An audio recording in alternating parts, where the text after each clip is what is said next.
Hello student, welcome to our YouTube channel commerce proficiency. आज की class में हम कवर करेंगे लास्ट टॉपिक जो मैंने आपको हाफ करवाया था, डिटरमिनेंट ऑफ डिमांड या फिर जिसे हम डिमांड फंक्शन बोलते हैं। जो बच गया आज हम टॉपिक कवर करेंगे सारा। इससे पहले वाली क्लासेस मैंने अपलोड कर दी, जितने भी टॉपिक बनते हैं लॉ ऑफ डिमांड से रिलेटेड, डिमांड फंक्शन के रिगार्डिंग सब मैंने एक एक कंसिस्टेंसी से टॉपिक कवर कराया। अगर अभी तक आपने लास्ट वीडियोज़ अटेंड नहीं किया है देख सकते हैं। अगर अभी तक आपने मेरे चैनल कॉमर्स प्रोफिशिएंसी को सब्सक्राइब नहीं किया, सब्सक्राइब कीजिए ताकि जब भी मैं न्यू वीडियोज़ अपलोड करूं तो सबसे पहले नोटिफिकेशन आपके पास जाए और आपकी स्टडी में कंसिस्टेंसी बनी रहे। आज हम कवर करते हैं नेक्स्ट जो हमारे पास रह गए हैं टॉपिक, जो डिमांड डिटरमिनेंट ऑफ डिमांड या डिमांड फंक्शन के। सबसे पहले हम पढ़ते हैं taste and preference. Taste and preference का मतलब क्या होता है कि कंज्यूमर जो होता है वो हमेशा अपने टेस्ट या अपनी प्रेफरेंस के हिसाब से जो गुड्स को ख़रीदते हैं। जो चीज़ उसको अच्छी लगती है, टेस्ट लगती है, जो जिस चीज़ को प्रेफर करते हैं उसी चीज़ को वो डिमांड करते हैं। कि जो डिमांड होती है कोई भी गुड्स होती है सर्विसेज की, वो डिपेंड करती है इंडिविजुअल के टेस्ट या फिर उसकी प्रेफरेंस के ऊपर। कंज्यूमर जिस चीज़ को प्रेफर करेगा उसी चीज़ को वो ख़रीदेगा।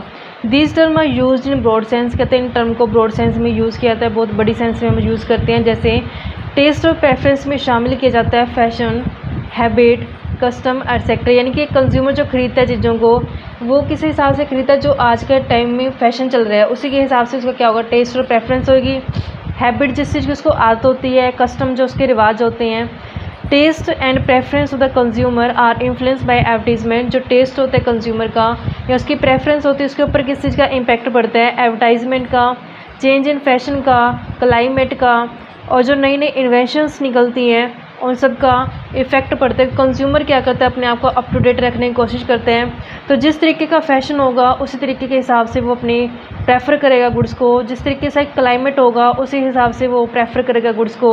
जैसे जैसे नई नई इन्वेंशंस आती हैं, नई नई तकनीकें आती हैं, उसी हिसाब से वो प्रोडक्ट की क्या करता है, नई तकनीक वाले प्रोडक्ट की डिमांड करता है। अदर थिंग्स बीइंग इक्वल, कहता है अदर थिंग्स इक्वल रहने से जो डिमांड होती है गुड्स की इंक्रीज़ हो जाती है।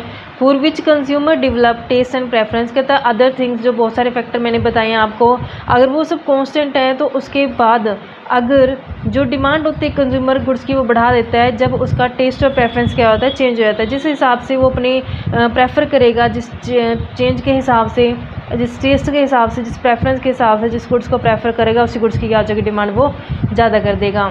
इसके अपोजिट कहता है अनफेवरेबल चेंज। अगर कंज्यूमर की प्रेफरेंस या टेस्ट में हो गया तो प्रोडक्ट की डिमांड क्या करेगा, वो कम कर देगा।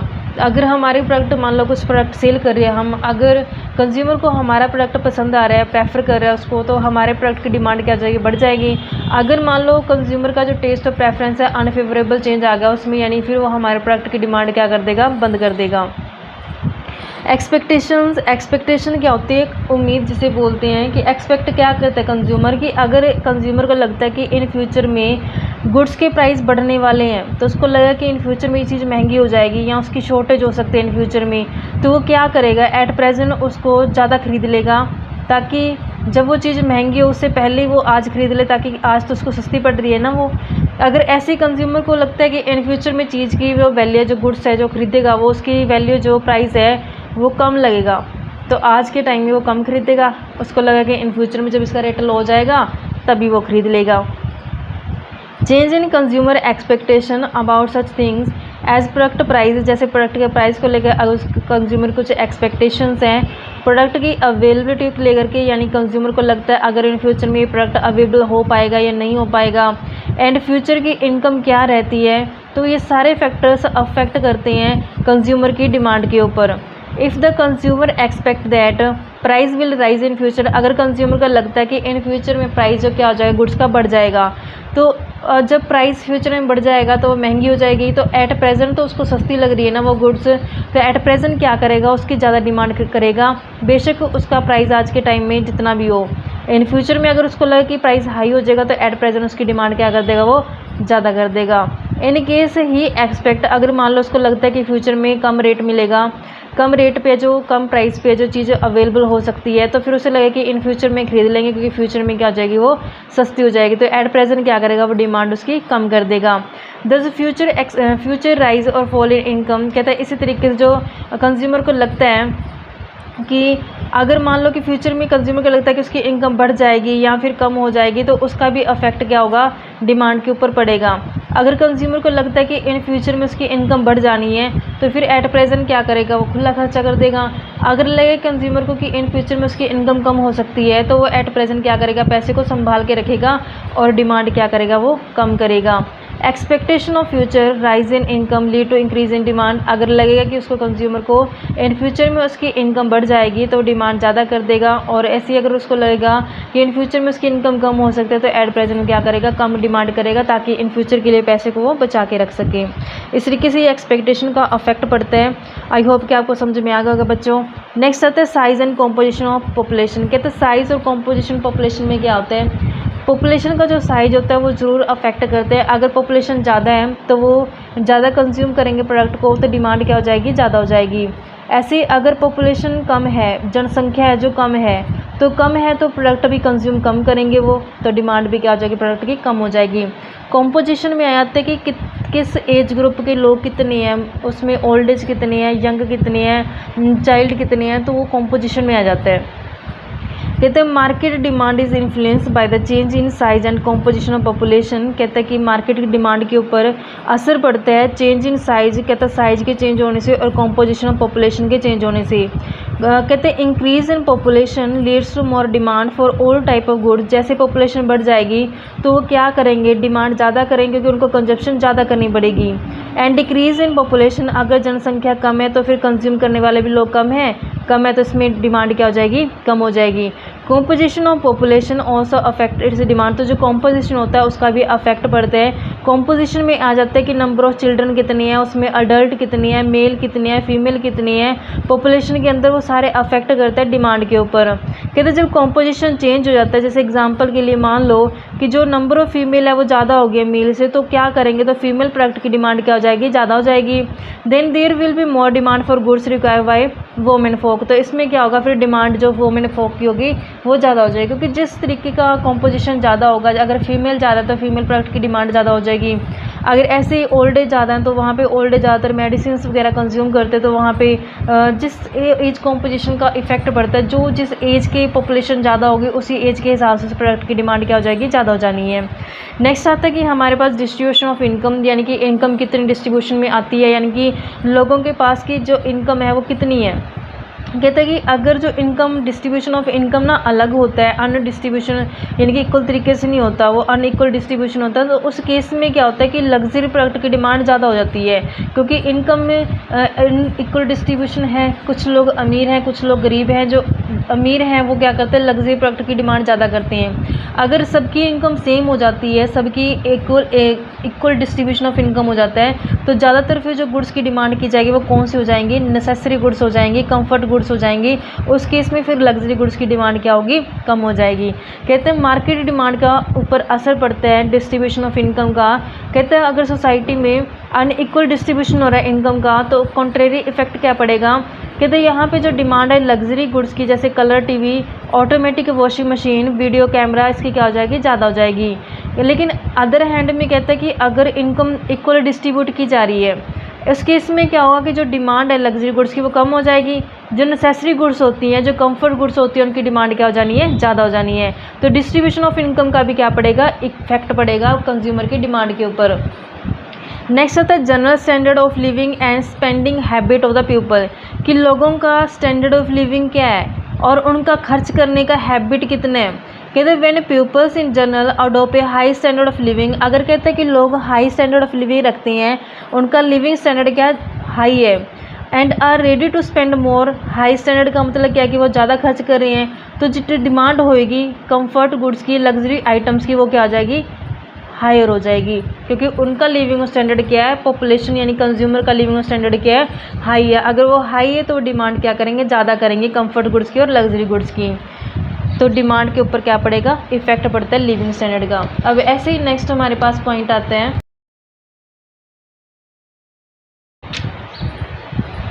नेक्स्ट आता है level of taxation and tax structure, यानी कि लेवल ऑफ टैक्सेशन क्या है। लेवल ऑफ टैक्सेशन का मतलब होता है कि जो गुड्स कंज्यूमर परचेज कर रहे हैं वो उस गुड्स के ऊपर कितना टैक्स लगाया गया है गवर्नमेंट की तरफ से। अगर गुड्स से जो हाईली टैक्स कम्युनिटी है, अब जानते हैं कंज्यूमर से चार्ज किया जाता है, इनडायरेक्ट टैक्स में आ जाता है ये। जैसे जब भी हम कोई प्रोडक्ट खरीद के लेके आते हैं तो वहाँ पे हमें देखने को मिलता है MRP लिखा होता है। ये ऑलमोस्ट हर प्रोडक्ट के ऊपर देखने को मिलता है हमें।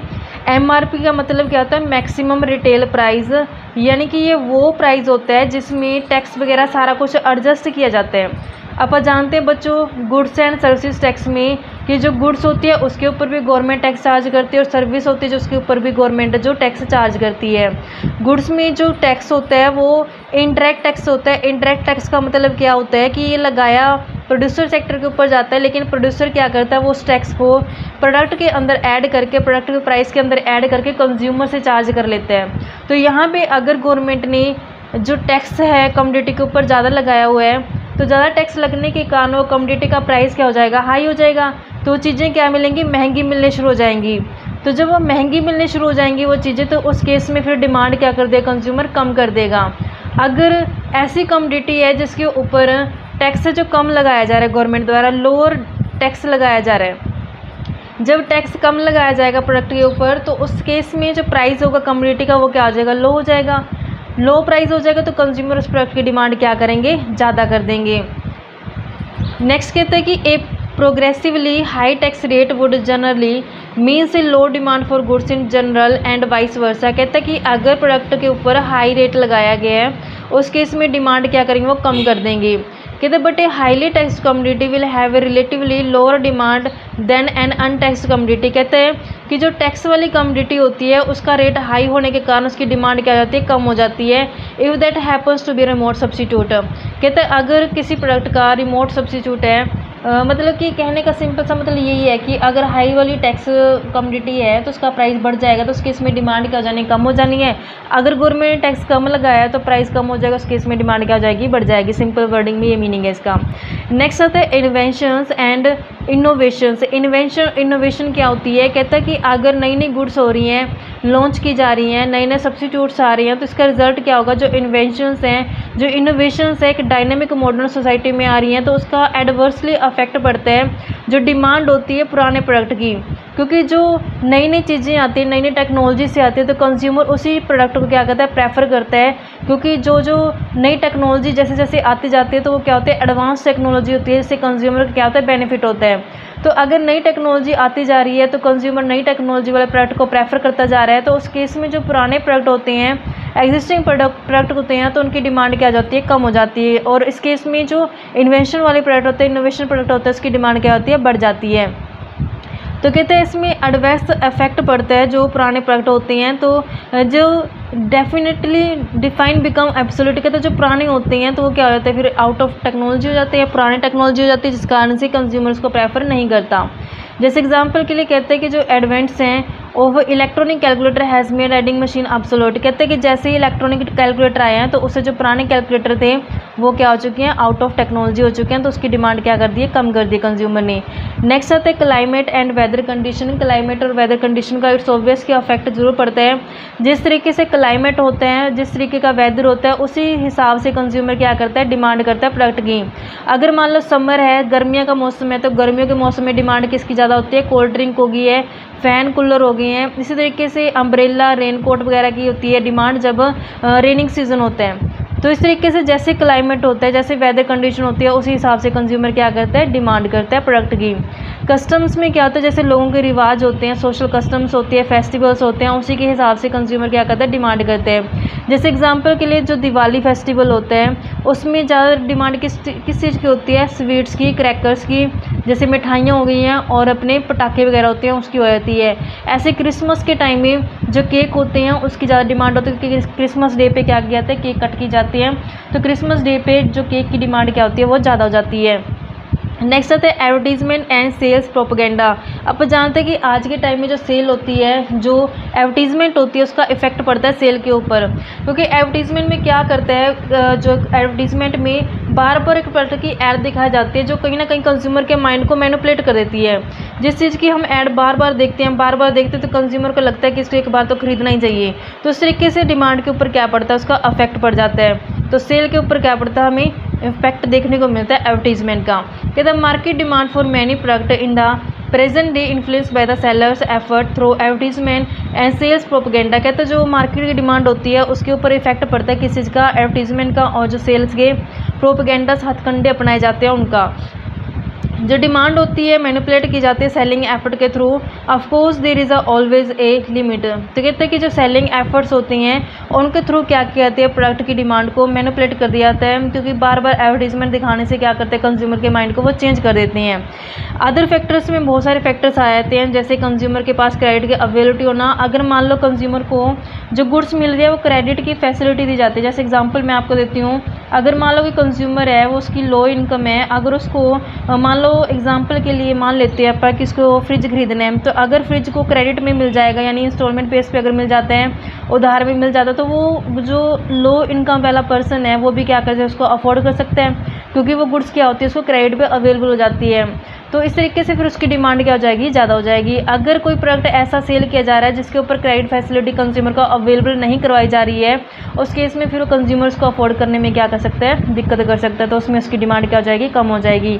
ऐसे ही improvement in quality of the product, अगर क्वालिटी इम्प्रूव होती है तो उस केस में क्या होता है कि डिमांड प्रोडक्ट की ज़्यादा हो जाती है, क्योंकि हर कोई कंज्यूमर क्या करता है, इम्प्रूव्ड टेक्नोलॉजी जो एट प्रेजेंट नई नई टेक्नोलॉजी होती है उसी वाले प्रोडक्ट को क्या करता है, प्रेफर करता है, ओल्ड टेक्नोलॉजी को प्रेफर नहीं करता। चेंज इन मनी सप्लाई, कहता है अगर मनी सप्लाई में चेंज आता है तो उसका इफेक्ट पड़ता है कि मनी सप्लाई में चेंज आने का मतलब क्या है कि जो सप्लाई है मनी की, अगर वो लोगों के पास ज़्यादा हो जाती है, मतलब सप्लाई ज़्यादा हो रही है मनी की, तो लोगों के पास पैसा ज़्यादा आ जाएगा तो ज़्यादा खर्च करेंगे, जिससे डिमांड क्या हो जाएगी, प्रोडक्ट की ज़्यादा हो जाएगी। अगर सप्लाई ऑफ मनी कम है, मनी सप्लाई कम होने से लोगों के पास पैसा कम आएगा, जिससे डिमांड क्या करेंगे, कंज्यूमर कम करेंगे। ऐसे जो बिजनेस कंडीशन कंट्री की है उसका भी इम्पैक्ट बढ़ता है। कहता है also influence the demand for the product, कहते हैं ये सारी चीज़ें भी क्या करते हैं, सारे फैक्टर्स होते हैं, इनका भी हमें इफेक्ट देखने को मिलता है प्रोडक्ट की डिमांड के ऊपर। तो इस तरीके से बच्चों मैंने आपको ये टॉपिक कवर करा दिया। इसके बाद मैं आपको कराऊंगी कि टाइप ऑफ डिमांड कितनी होती है, वो नेक्स्ट क्लास में हम कवर करेंगे। ऐसे रेगुलर वीडियो देखने के लिए आप मेरे चैनल कॉमर्स प्रोफिशिएंसी को सब्सक्राइब, लाइक एंड शेयर करें।